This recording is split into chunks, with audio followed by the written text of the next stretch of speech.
Welcome back to my YouTube channel.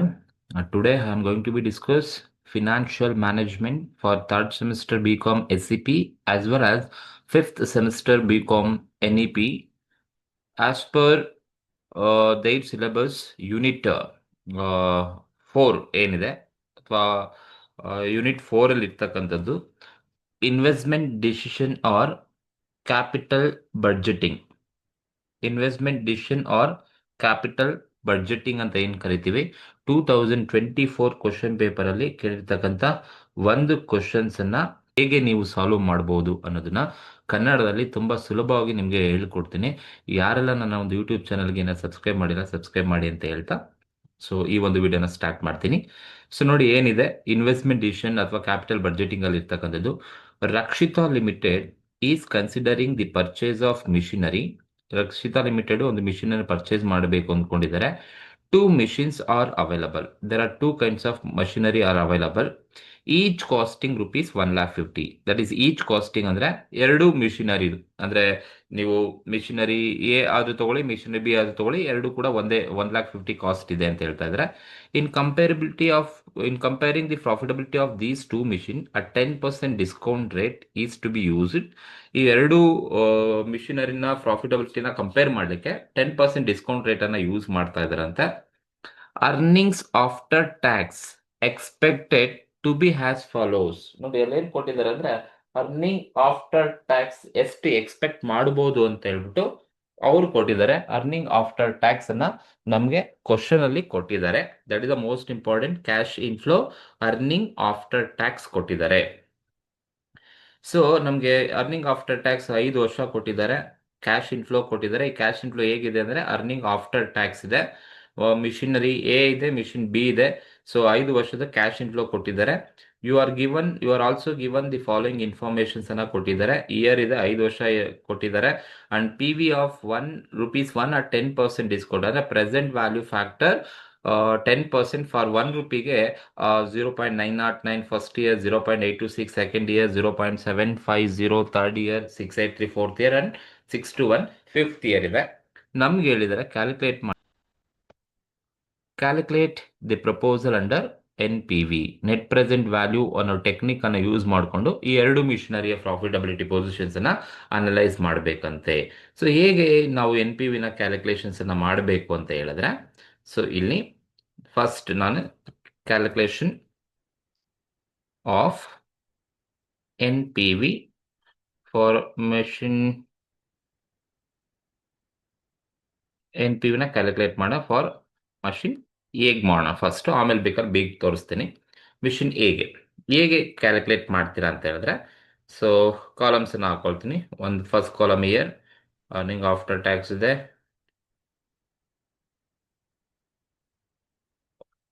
So ಇದು ನಮ್ಮ first machine ಹೇಗೆ ನಮಗೆ ಬೇಕಾಗಿರ್ತಕ್ಕಂಥ ಇಷ್ಟು ಕಾಲಮ್ಸ್ ಇದೆ.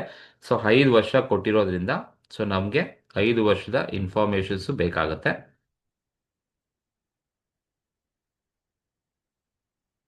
ಫಸ್ಟ್ ಕಾಲಮ್ಸ್ ಹಾಕೊಂಡ್ಬಿಡ್ತೀನಿ. ಫಾರ್ ಮಿಷಿನ್ ಹೇಗೆ ಮಾಡ್ತಾ ಇರೋದು, first column is year. Question ಅಲ್ಲಿ ಅವರೇ ಕೊಟ್ಬಿಟ್ಟಿದ್ದಾರೆ. ಸೊ ಮಿಷಿನ್ ಇಯರ್ಸ್ ಎಷ್ಟು ವರ್ಷ ಇಯರ್ ಇದೆ ಏನು ಎತ್ತ ಅಂತ ಎಲ್ಲ ಹೇಳ್ಬಿಟ್ಟು ಡೀಟೇಲ್ಸ್ ಕ್ವಶನ್ ಅಲ್ಲೇ ಕೊಟ್ಟಿರೋದ್ರಿಂದ ಸೊ ಇಯರ್ ಹಾಗೆ ತಗೊಳ್ತೀನಿ. First column is year. Second column earning after tax ಕೊಟ್ಟಿದ್ದಾರೆ. ನೋಡಿ ಏನಪ್ಪಾ ಅಲ್ಲಿ ಕ್ಯಾಶ್ ಇನ್ಫ್ಲೋ ಕೊಟ್ಟಿರೋದು, ಅರ್ನಿಂಗ್ ಆಫ್ಟರ್ ಟ್ಯಾಕ್ಸ್ ಕೊಟ್ಟಿದ್ದಾರೆ. ಇದೇ most important. Cash inflow earnings after tax ಇದೆಯಂತೆ, ಅಂದ್ರೆ after depreciation and after tax ನಮಗೆ ಕ್ಯಾಶ್ ಇನ್ಫ್ಲೋ ಇರೋದು. ಅದನ್ನು ನಾವು ಅರ್ನಿಂಗ್ ಆಫ್ಟರ್ ಟ್ಯಾಕ್ಸ್ ಅಂತನಾದ್ರೂ ಕರಿತೀವಿ, ಅಥವಾ ಅದನ್ನ profit after depreciation after tax ಕೊಟ್ಟಿದ್ದಾರೆ. That is cash inflow after depreciation after tax ಇದೆ. ಸೊ ಒಂದು ಗೊತ್ತಿರಬೇಕು, ನಾವು NPV ನ ಕ್ಯಾಲ್ಕುಲೇಟ್ ಮಾಡೋಕೆ ಹೇಳಿರೋದಕ್ಕೆ ನಮಗೆ ಕ್ಯಾಶ್ ಇನ್ಫ್ಲೋ ಯಾವ್ದು ಇರಬೇಕಪ್ಪ ಅಂತ ಹೇಳಿದ್ರೆ, ಸೊ ನಮಗೆ ಬಿಫೋರ್ ಡಿಪ್ರಿಸಿಯೇಷನ್ ಆಫ್ಟರ್ ಟ್ಯಾಕ್ಸ್ ಇರಬೇಕು. ಸೊ ಹಾಗಾಗಿ ಆಫ್ಟರ್ ಡಿಪ್ರಿಸಿಯೇಷನ್ ಆಫ್ಟರ್ ಟ್ಯಾಕ್ಸ್ ಇರೋದು ನಮಗೆ NPV ನ ಕ್ಯಾಲ್ಕುಲೇಟ್ ಮಾಡಲಿಕ್ಕೆ ನಿಮಗೆ ಬಿಫೋರ್ ಡಿಪ್ರಿಸಿಯೇಷನ್ ಆಫ್ಟರ್ ಟ್ಯಾಕ್ಸ್ ಆಗಬೇಕು ಅಂತ ಹೇಳಿದ್ರೆ ಡಿಪ್ರಿಸಿಯೇಷನ್ ಆ್ಯಡ್ ಮಾಡಿದ್ರೆ ನನಗೆ ಬರ್ತಕ್ಕಂಥದ್ದು profit before depreciation after tax ಸಿಗುತ್ತೆ. P B D A T. So ನಮಗೆ ಕ್ವಶನ್ ಅಲ್ಲಿ ಕೊಟ್ಟಿರೋದು ಅರ್ನಿಂಗ್ ಆಫ್ಟರ್ ಟ್ಯಾಕ್ಸ್ ಅಂದ್ರೆ earnings after depreciation after tax ಇದೆ. ಅಂದ್ರೆ ಅರ್ನಿಂಗ್ಸ್ ಅಂದ್ರೆ ಪ್ರಾಫಿಟ್ ಆಫ್ಟರ್ ಡಿಪ್ರಿಸಿಯೇಷನ್ ಇದೆ, ಟ್ಯಾಕ್ಸ್ ಆಫ್ಟರ್ ಆಫ್ಟರ್ ಟ್ಯಾಕ್ಸ್ ಇರ್ತಕ್ಕಂಥದ್ದು. ಹಾಗಾಗಿ ಆಫ್ಟರ್ ಡಿಪ್ರಿಸಿಯೇಷನ್ ಆಫ್ಟರ್ ಟ್ಯಾಕ್ಸ್ ಇರೋದು ಬಿಫೋರ್ ಡಿಪ್ರಿಸಿಯೇಷನ್ ಆಫ್ಟರ್ ಟ್ಯಾಕ್ಸ್ ಆಗಬೇಕು ಅಂತ ಬಂದಾಗ ನಾವು ಡಿಪ್ರಿಸಿಯೇಷನ್ ಆಡ್ ಮಾಡಬೇಕು. ಡಿಪ್ರಿಸಿಯೇಷನ್ ಆಡ್ ಮಾಡಿದ್ರೆ ನನಗೆ ಬಿಫೋರ್ ಡಿಪ್ರಿಸಿಯೇಷನ್ ಆಫ್ಟರ್ ಟ್ಯಾಕ್ಸ್ ಸಿಗುತ್ತೆ. ಸೊ ಈ ನಮಗೆ ಕ್ಯಾಶ್ ಇನ್ಫ್ಲೋ ಬೇಕು. ಇದು ಬಂದಾದ್ಮೇಲೆ ನೀವು ಪಿ ವಿ ಫ್ಯಾಕ್ಟರ್ ಜೊತೆ ಪಿ ವಿ ಫ್ಯಾಕ್ಟರ್ ಅಟ್ 10% ಏನು ಕೊಟ್ಟಿದ್ದಾರೆ 10% ಪಿ ವಿ ಫ್ಯಾಕ್ಟರ್ ಜೊತೆ ನೀವು ಮಲ್ಟಿಪ್ಲೈ ಅನ್ನು ಮಾಡಿಕೊಂಡ್ರೆ ನಮಗೆ ಬರ್ತಕ್ಕಂಥದ್ದು present value of cash inflow ಬರುತ್ತೆ. That is P V of cash inflow. So ನೋಡಿ, ಯಾವಾಗ ಅರ್ನಿಂಗ್ ಆಫ್ಟರ್ ಟ್ಯಾಕ್ಸ್ ಕೊಟ್ಟು ನಿಮಗೆ ನೆಟ್ ಪ್ರೆಸೆಂಟ್ ವ್ಯಾಲ್ಯೂನ ಕ್ಯಾಲ್ಕುಲೇಷನ್ಸ್ ಅನ್ನ ಮಾಡಿ ಅಂತ ಹೇಳಿರ್ತಾರೆ. ಅರ್ನಿಂಗ್ ಆಫ್ಟರ್ ಟ್ಯಾಕ್ಸ್ ಕೊಟ್ಟು ಎನ್ ಪಿ ವಿ ಕೇಳಲಿ, ಪೇ ಬ್ಯಾಕ್ ಪೀರಿಯಡ್ ಕೇಳಲಿ, ಅಥವಾ ನಿಮಗೆ ವಾಟ್ ಎವರ್ ಪ್ರಾಫಿಟಬಿಲಿಟಿ ಇಂಡೆಕ್ಸ್ ಅನ್ನ ಕೇಳಿ. ಸೊ ನಿಮ್ಗೆ ಅರ್ನಿಂಗ್ ಆಫ್ಟರ್ ಟ್ಯಾಕ್ಸ್ ಕೊಟ್ಟಿದ್ದಾರೆ ಅಂದ್ರೆ ನಮಗೆ ಬೇಕಾಗಿರೋದು ಬಿಫೋರ್ ಡಿಪ್ರಿಸಿಯೇಷನ್ ಆಫ್ಟರ್ ಟ್ಯಾಕ್ಸೇ ಬೇಕು. ಈ ಒಂದು ಕ್ಯಾಶ್ ಫ್ಲೋ ನಮಗೆ ಕ್ವಶನ್ ಅಲ್ಲಿ ಕೊಟ್ಟಿಲ್ಲ. ಹಾಗಾಗಿ ಈ ಬಿಫೋರ್ ಡಿಪ್ರಿಸಿಯೇಷನ್ ಆಫ್ಟರ್ ಟ್ಯಾಕ್ಸ್ ಬರಬೇಕು ಅಂದ್ರೆ ಅರ್ನಿಂಗ್ ಆಫ್ಟರ್ ಟ್ಯಾಕ್ಸ್ ಏನು ಕೊಟ್ಟಿದ್ದಾರೆ ಇದಕ್ಕೆ ಡಿಪ್ರಿಸಿಯೇಷನ್ ಆ್ಯಡ್ ಮಾಡಬೇಕು. ಸೊ ನೋಡಿ, ಡಿಪ್ರಿಸಿಯೇಷನ್ ಆ್ಯಡ್ ಮಾಡಲಿಕ್ಕೆ ಕ್ವಶನ್ ಅಲ್ಲಿ ಡಿಪ್ರಿಸಿಯೇಷನ್ ಕೊಟ್ಟಿಲ್ಲ. ನೋಡಿ, ಯಾವಾಗ ಡಿಪ್ರಿಸಿಯೇಷನ್ ಕೊಟ್ಟಿಲ್ಲ ಅಂದ್ರೆ ನಾವು ಡಿಪ್ರಿಸಿಯೇಷನ್ನ ಕ್ಯಾಲ್ಕುಲೇಟ್ ಮಾಡ್ಕೋಬೇಕು. ಹೇಗೆ ಡಿಪ್ರಿಸಿಯೇಷನ್ನ ಕ್ಯಾಲ್ಕುಲೇಟ್ ಮಾಡ್ಕೊಳ್ತೀರಾ ಅಂತ ಹೇಳಿದ್ರೆ ಒಂದು ಫಾರ್ಮುಲಾ ನಿಮಗೆ ಗೊತ್ತಿರುತ್ತೆ. ಡಿಪ್ರಿಸಿಯೇಷನ್ ಯಾವಾಗ ಕ್ವಶನ್ ಅಲ್ಲಿ ಕೊಟ್ಟಿಲ್ಲ ಅಂದ್ರೆ ನೀವು ಡಿಪ್ರಿಸಿಯೇಷನ್ನ ಕ್ಯಾಲ್ಕುಲೇಟ್ ಮಾಡಬೇಕಾಗುತ್ತೆ. ಹೇಗೆ ಡಿಪ್ರಿಸಿಯೇಷನ್ನ ಕ್ಯಾಲ್ಕುಲೇಟ್ ಮಾಡ್ತೀವಿ ಅಂತ ಹೇಳಿದ್ರೆ depreciation equals just depreciation equals original cost minus scrap value, original cost minus scrap value divided by number of years. ಈ ಒಂದು ಫಾರ್ಮುಲಾ ಅಪ್ಲೈ ಮಾಡಿದ್ರೆ ನಿಮಗೆ ಡಿಪ್ರಿಸಿಯೇಷನ್ ಬರುತ್ತೆ. ಈಗ ಡಿಪ್ರಿಸಿಯೇಷನ್ ಈಕ್ವಲ್ಸ್ ಒರಿಜಿನಲ್ ಕಾಸ್ಟ್ ಎಷ್ಟಿದೆಯಪ್ಪ, original cost minus scrap value ಮಾಡಬೇಕು. Original cost ಬಂದು question ಅಲ್ಲಿ 1,50,000 ಒರಿಜಿನಲ್ ಕಾಸ್ಟ್ ಇದೆ. There is no scrap value in this question, 0 ಇದೆ. ನಂಬರ್ ಆಫ್ ಇಯರ್ಸ್ 5 ಇಯರ್ಸ್ ಇದೆ. ಸೊ ಹಾಗಾಗಿ 1,50,000 ಡಿವೈಡೆಡ್ ಬೈ 5 ಇಯರ್ಸ್ ಮಾಡಿದ್ರೆ ನಮಗೆ ಡಿಪ್ರಿಸಿಯೇಷನ್ ಎಷ್ಟು ಬರುತ್ತಪ್ಪ ಅಂದರೆ 30,000 ಡಿಪ್ರಿಸಿಯೇಷನ್ ಬರುತ್ತೆ. ಸೊ ಇದು ಡಿಪ್ರಿಸಿಯೇಷನ್ ಕೊಟ್ಟಿಲ್ಲ ಅಂದ್ರೆ ಸ್ಟ್ರೈಟ್ ಲೈನ್ ಮೆಥಡ್ ಆಫ್ ಡಿಪ್ರಿಸಿಯೇಷನ್ಸ್ ಅನ್ನ ಯೂಸ್ ಮಾಡಿ. ಸ್ಟ್ರೈಟ್ ಲೈನ್ ಮೆಥಡ್ ಅಥವಾ ಒರಿಜಿನಲ್ ಕಾಸ್ಟ್ ಮೆಥಡ್ ಡಿಪ್ರಿಸಿಯೇಷನ್ಸ್ ಅನ್ನ ಯೂಸ್ ಮಾಡಬೇಕಾಗುತ್ತೆ. That is original cost minus scrap value divided by number of years ಮಾಡಿದ್ರೆ ನಿಮಗೆ ಡಿಪ್ರಿಸಿಯೇಷನ್ ಸಿಗುತ್ತೆ. ಸೊ ಈಗ ಒನ್ಸ್ ನಿಮಗೆ ಡಿಪ್ರಿಸಿಯೇಷನ್ ಕ್ವಶನ್ಸ್ ಅಲ್ಲಿ ಕೊಟ್ಟಿಲ್ಲ ಅಂದ್ರೆ ನೀವು ಈಗ ಡಿಪ್ರಿಸಿಯೇಷನ್ ಫೈಂಡ್ ಔಟ್ ಮಾಡಿಕೊಂಡು ಸಿಂಪ್ಲಿಫೈ ಮಾಡಬೇಕಾಗುತ್ತೆ. ಸೊ ಈಗ ನೀವು ನಿಮ್ಮ ಕ್ವಶನ್ಸ್ ಅಲ್ಲಿ ಏನು ಕೊಟ್ಟಿದ್ದಾರೆ ಹಾಕೊಳ್ಳಿ. 5 ವರ್ಷ ಕೊಟ್ಟಿದ್ದಾರೆ. So first 5 years. Next second column ಬಂದು ಅವರು ಅರ್ನಿಂಗ್ ಆಫ್ಟರ್ ಟ್ಯಾಕ್ಸ್ ಕೊಟ್ಟಿದ್ದಾರೆ. ಮಿಷಿನ್ ಏದ್ ಎಷ್ಟೆಷ್ಟಿದೆ ನೋಡಿ, 45 first year 45,000, second year 60,000, third year 75,000, fourth year 45,000 and last year 30,000. ನೋಡಿ, ಇದು ಕ್ವಶನ್ ಅಲ್ಲಿ ಕೊಟ್ಟಿರೋದು. ಕ್ವಶನ್ ಅಲ್ಲಿ ಕೊಟ್ಟಿರೋದು ಏನಪ್ಪಾ ಅಂದ್ರೆ ಆಫ್ಟರ್ ಟ್ಯಾಕ್ಸ್ ಕೊಟ್ಟಿದ್ದಾರೆ. ಬಟ್ ಎನ್ ಪಿ ವಿ ಮಾಡಬೇಕು ಅಂದ್ರೆ ನಿಮಗೆ ಬಿಫೋರ್ ಡಿಪ್ರಿಸಿಯೇಷನ್ ಆಫ್ಟರ್ ಟ್ಯಾಕ್ಸ್ ಬೇಕು. ಹಾಗಾಗಿ ಕ್ವಶನ್ ಅಲ್ಲಿ ಯಾವಾಗ ನಿಮಗೆ ಆಫ್ಟರ್ ಡಿಪ್ರಿಸಿಯೇಷನ್ ಆಫ್ಟರ್ ಟ್ಯಾಕ್ಸ್ ಕೊಟ್ಟಿರ್ತಾರೆ, ಸೊ ನೀವು ಆಫ್ಟರ್ ಡಿಪ್ರಿಸಿಯೇಷನ್ ಇರೋದು ಬಿಫೋರ್ ಡಿಪ್ರಿಸಿಯೇಷನ್ ಆಗಬೇಕು ಅಂದರೆ ಡಿಪ್ರಿಸಿಯೇಷನ್ ಆ್ಯಡ್ ಮಾಡಬೇಕು. ಸೊ ಡಿಪ್ರಿಸಿಯೇಷನ್ ಆ್ಯಡ್ ಮಾಡಬೇಕು ಅಂದರೆ ಕ್ವಶನಲ್ಲಿ ಡಿಪ್ರಿಸಿಯೇಷನ್ಸ್ ಕೊಟ್ಟಿರಲಿಲ್ಲ. ಹಾಗಾಗಿ ನಾವು ಡಿಪ್ರಿಸಿಯೇಷನ್ನ ಕ್ಯಾಲ್ಕುಲೇಟ್ ಮಾಡ್ಕೊಂಡಿದ್ದೀವಿ. Original cost minus scrap divided by number of years ಮಾಡಿದ್ರೆ ನಮಗೆ 30,000 ಡಿಪ್ರಿಸಿಯೇಷನ್ ಬಂದಿದೆ.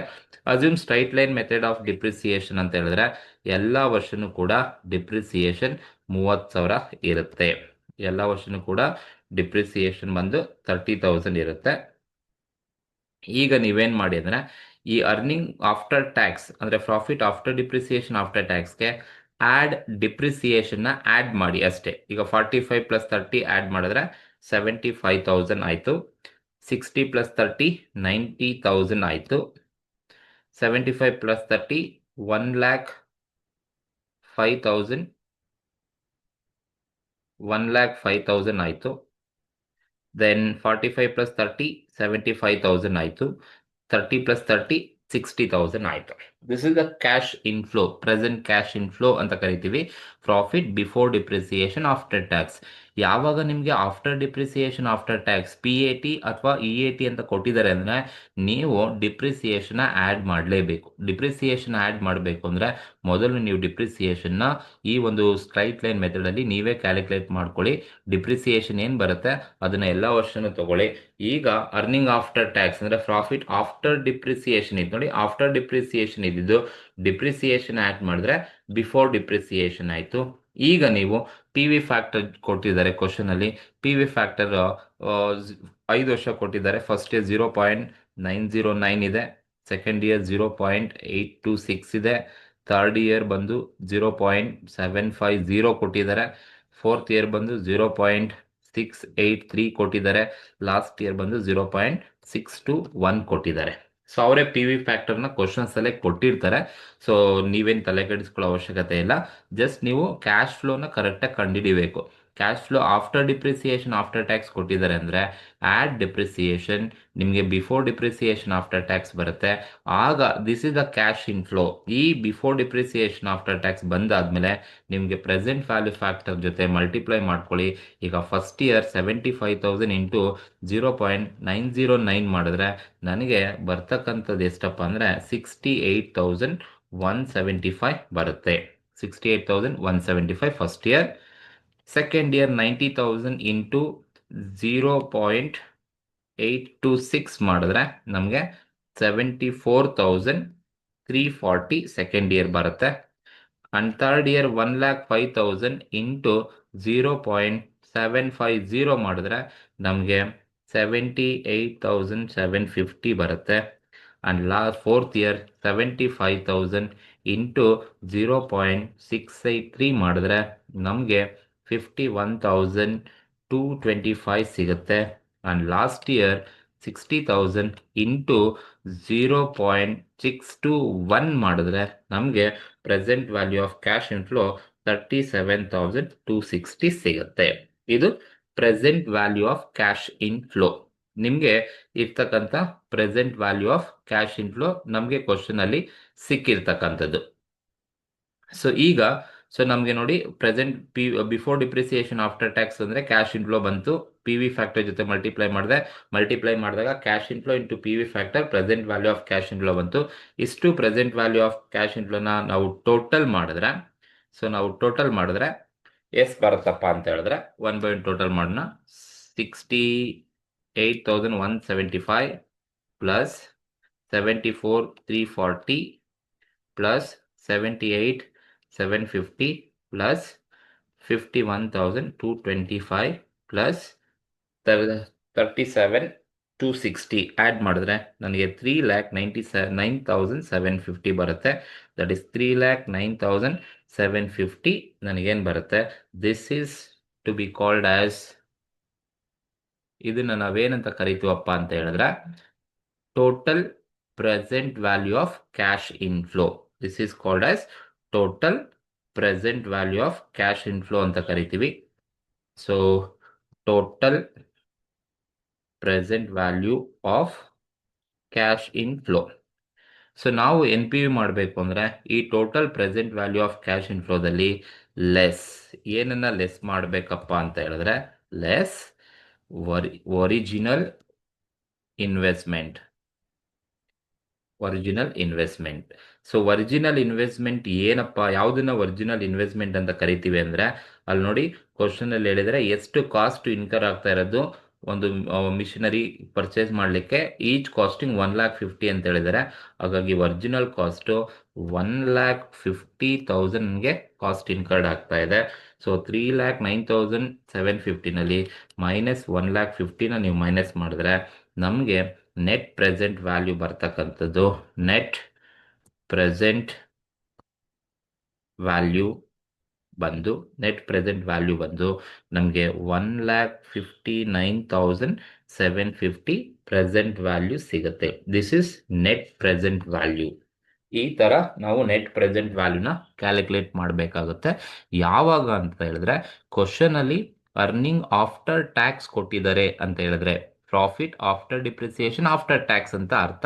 ಬಟ್ ನಮಗೆ ಎನ್ ಪಿ ವಿ ಕ್ಯಾಲ್ಕುಲೇಟ್ ಮಾಡಬೇಕು ಅಂದರೆ cash inflow before depreciation after tax ಆಗಬೇಕು. ಸಿಂಪಲ್ ಆಗಿ ಆಫ್ಟರ್ ಟ್ಯಾಕ್ಸ್ ಕೊಟ್ಟಿದ್ದಾರೆ ಅಂದರೆ ನೀವು ಡಿಪ್ರಿಸಿಯೇಷನ್ ಆ್ಯಡ್ ಮಾಡಿಬಿಡಿ, ನಿಮಗೆ ಬಿಫೋರ್ ಡಿಪ್ರಿಸಿಯೇಷನ್ ಆಫ್ಟರ್ ಟ್ಯಾಕ್ಸ್ ಬರುತ್ತೆ.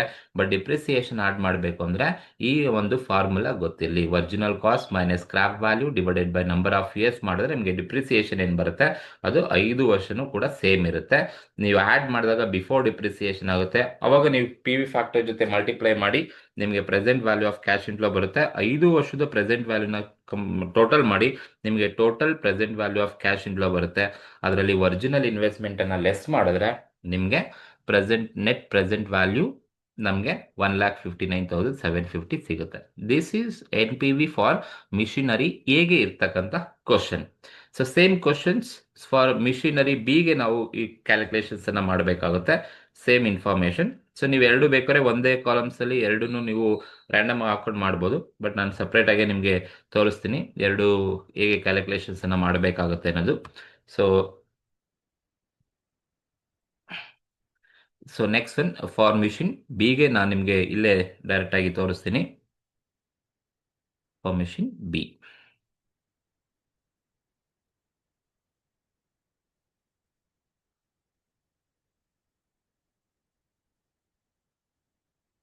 ಸೊ ನಾನು ಆಲ್ರೆಡಿ ಮೇಲೆ ಮಿಷಿನ್ ಎ ಕ್ಯಾಲ್ಕುಲೇಟ್ ಮಾಡೋದನ್ನ ನಿಮಗೆ ಮಿಷಿನರಿ ಬಿ ತೋರಿಸ್ತೀನಿ.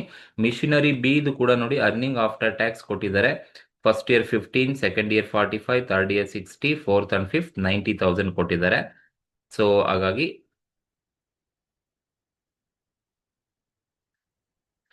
ಅರ್ನಿಂಗ್ ಆಫ್ಟರ್ ಟ್ಯಾಕ್ಸು ಬಂದು first year 15,000, second year 45,000, third year 60,000, fourth year 90,000, last year 90,000. So ಇಲ್ಲಿ ಕ್ರಾಸ್ ಚೆಕ್ ಮಾಡ್ಕೊಂಡ್ಬಿಡ್ತೀನಿ. 15, 45, 60, 90, 90. This is earning after tax for machine B ಕೊಟ್ಟಿರೋದು. ಇದು ಕೂಡ ಅರ್ನಿಂಗ್ ಆಫ್ಟರ್ ಟ್ಯಾಕ್ಸ್ ಇದೆ. ಆಸ್ ಯೂಶುವಲ್ ಡಿಪ್ರಿಸಿಯೇಷನ್ ಆಡ್ ಮಾಡಬೇಕು. ಇಲ್ಲಿ depreciation 30,000 ತಗೊಳ್ತಾ ಇದ್ದೀನಿ. ಏನಕ್ಕೆ ಅಂದ್ರೆ ಕ್ವಶನ್ ಅಲ್ಲಿ ಹೇಳಿದರೆ ಮಿಷಿನರಿ ಏನಾದರೂ ತಗೊಳ್ಳಿ, ಮಿಷಿನರಿ ಬಿನಾದರೂ ತಗೊಳ್ಳಿ, ಒರಿಜಿನಲ್ ಕಾಸ್ಟ್ ಸೇಮ್ ಇದೆ. ಒರಿಜಿನಲ್ ಕಾಸ್ಟ್ ಸೇಮ್ ಇದೆ ಅಂದ್ರೆ 1,50,000 minus scrap value 0 divided by number of year 5 ಮಾಡಿದ್ರೆ 30,000 ಬರುತ್ತೆ. ಹಾಗಾಗಿ ಡಿಪ್ರಿಸಿಯೇಷನ್ ಸೇಮ್ ಇರುತ್ತೆ. ಯಾವಾಗ ಎರಡು ಮಿಷಿನರಿದು ಕಾಸ್ಟ್ ಒಂದೇ ಇದೆ ಅಂದ್ರೆ ಅವಾಗ ನಿಮಗೆ ಡಿಪ್ರಿಸಿಯೇಷನ್ ಸೇಮ್ ಇರುತ್ತೆ ಅಂತ ಅರ್ಥ. ಈಗ 15,000 ಪ್ಲಸ್ 30,000 ನೀವು ಆ್ಯಡ್ ಮಾಡಿ, same as it is machinery ಹೇಗೆ ಮಾಡಿದ್ವಿ ಹಾಗೆ ಮಾಡಿದ್ರೆ ನನಗೆ 45,000 ಬರುತ್ತೆ first year. And 45 plus 30 second ಇಯರ್ಗೆ 75 ಬರುತ್ತೆ. 60 ಪ್ಲಸ್ 30 ಥರ್ಡ್ ಇಯರ್ 90 ಬರುತ್ತೆ. ಫೋರ್ತ್ ಇಯರ್ಗೆ 1,20,000 ಬರುತ್ತೆ. ದೆನ್ ಲಾಸ್ಟ್ ಇಯರ್ ಬಂದು 1,20,000 ಬರುತ್ತೆ. This is present value, that is a cash inflow before depreciation after tax. ಈಗ ನೀವು ಪಿ ವಿ ಫ್ಯಾಕ್ಟರ್ ಜೊತೆ ಆಸ್ ಯೂಶುವಲ್ 10% ಇರೋದು ಮಿಷಿನರಿ ಬಿಗೂ ಕೂಡ 10% ಜೊತೆ ನೀವು ಮಲ್ಟಿಪ್ಲೈ ಮಾಡಿ 45,000 ಇಂಟು 0.909 ಮಾಡಿದ್ರೆ ನಿಮಗೆ 40,905 ಬರುತ್ತೆ. 40,905 ಬರುತ್ತೆ. ಅಂಡ್ ಸೆಕೆಂಡ್ ಇಯರ್ಗೆ 75,000 ಇದೆ ಇಂಟು 0.826 ಜೊತೆ ನೀವು ಮಲ್ಟಿಪ್ಲೈ ಮಾಡಿದ್ರೆ 61,950 ಸೆಕೆಂಡ್ ಇಯರ್ಗೆ ಬರುತ್ತೆ. ಅಂಡ್ ಥರ್ಡ್ ಇಯರ್ 90,000 ಇಂಟು 0.750 ಮಾಡಿದ್ರೆ 67,500 ಬರುತ್ತೆ. ಫೋರ್ತ್ ಇಯರ್ ಬಂದು 1,20,000 ಇಂಟು 0.683 ಮಾಡಿದ್ರೆ ನಮಗೆ 81,960 ಬರುತ್ತೆ. 81,960 ಬರುತ್ತೆ. ಅಂಡ್ ಲಾಸ್ಟ್ ಇಯರ್ 1,20,000 ಇಂಟು 0.621 ಮಾಡಿದ್ರೆ ನಮಗೆ 74,520 ಬರುತ್ತೆ. 74,520 ಬರುತ್ತೆ. ಸೇಮ್ ಆಸ್ ಇಟ್ ಈಸ್ ನಾವು ಹೇಗೆ ಮಾಡಿದ್ವೋ ಅದೇ ಥರನೂ ಕೂಡ ಬೀಗ್ ಮಾಡೋದು. So before depreciation after tax into P V factor will get present value of P V factor. ಈಗ ಅಷ್ಟು ಟೋಟಲ್ ಮಾಡಿದ್ರೆ 40,905 plus 61,950, 61,950 plus 67,500 plus 81,960 plus 74,520 total ಮಾಡಿದ್ರೆ ನಮಗೆ ಬರ್ತಕ್ಕಂಥ ಟೋಟಲ್ 3,26,835 ನಮಗೆ ಪ್ರೆಸೆಂಟ್ ವ್ಯಾಲ್ಯೂ ಬರುತ್ತೆ.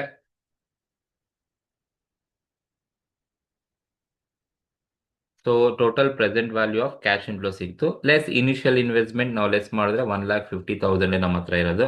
ಲೆಸ್ ಮಾಡಿದ್ರೆ ಸೊ ನಮಗೆ ಸೊ 3,26,835 ಮೈನಸ್ 1,50,000 ಲೆಸ್ ಮಾಡಿದ್ರೆ ನಮಗೆ 1,76,000 1,76,835 ನಮಗೆ ನೆಟ್ ಪ್ರೆಸೆಂಟ್ ವ್ಯಾಲ್ಯೂ ಸಿಗುತ್ತೆ. ಸೊ ಈ ತರ ನೀವು ನೆಟ್ ಪ್ರೆಸೆಂಟ್ ವ್ಯಾಲ್ಯೂನ ಕ್ಯಾಲ್ಕುಲೇಟ್ ಮಾಡಬೇಕಾಗುತ್ತೆ. ಯಾವಾಗ ಅಂತ ಹೇಳಿದ್ರೆ ಅರ್ನಿಂಗ್ ಆಫ್ಟರ್ ಟ್ಯಾಕ್ಸ್ ಕೊಟ್ಟಿದ್ದಾರೆ ಅಂದ್ರೆ ನೀವು ಡಿಪ್ರಿಸಿಯೇಷನ್ ಆಡ್ ಮಾಡೇಬೇಕಾಗುತ್ತೆ. ಆಡ್ ಮಾಡಿದಾಗ ನಿಮಗೆ ಬಿಫೋರ್ ಡಿಪ್ರಿಸಿಯೇಷನ್ ಬರುತ್ತೆ. ಸೊ ಆವಾಗ ನೀವು ಪಿ ವಿ ಫ್ಯಾಕ್ಟರ್ ಜೊತೆ ಮಲ್ಟಿಪ್ಲೈ ಮಾಡಿಕೊಂಡು so present value of cash inflow ಸಿಗುತ್ತೆ. ಅದರಲ್ಲಿ ಒರಿಜಿನಲ್ ಇನ್ವೆಸ್ಟ್ಮೆಂಟ್ನ ಲೆಸ್ ಮಾಡಿದ್ರೆ ನಿಮಗೆ ನೆಟ್ ಪ್ರೆಸೆಂಟ್ ವ್ಯಾಲ್ಯೂ ಸಿಗುತ್ತೆ. This is for machinery A as well as machinery ಬಿಗೆ ಇರ್ತಕ್ಕಂಥ ಇನ್ಫಾರ್ಮೇಶನ್ಸ್. ಸೊ ಇದರಲ್ಲಿ ಏನಾದರೂ ನಿಮಗೆ ಡೌಟ್ ಇದ್ರೆ ಈ ಒಂದು net present value technically this is capital budgeting ಅಲ್ಲಿ ಬಂದಿರತಕ್ಕಂಥ ಕ್ವಶನ್. ಏನೋ ಡೌಟ್ಸ್ ಇದ್ರೆ ಸೊ ಜಸ್ಟ್ ನಿಮ್ಮ ಕಮೆಂಟ್ ಮೂಲಕ ತಿಳಿಸಿ. ಈ ಒಂದು ವಿಡಿಯೋ ನಿಮ್ಗೆ ಇಷ್ಟ ಆಗಿದ್ರೆ ಲೈಕ್ ಮಾಡಿ ಅಂತ ಹೇಳ್ತಾ ಈ ಒಂದು ವಿಡಿಯೋನ ಕ್ಲೋಸ್ ಮಾಡ್ತಾರೆ. Thank you.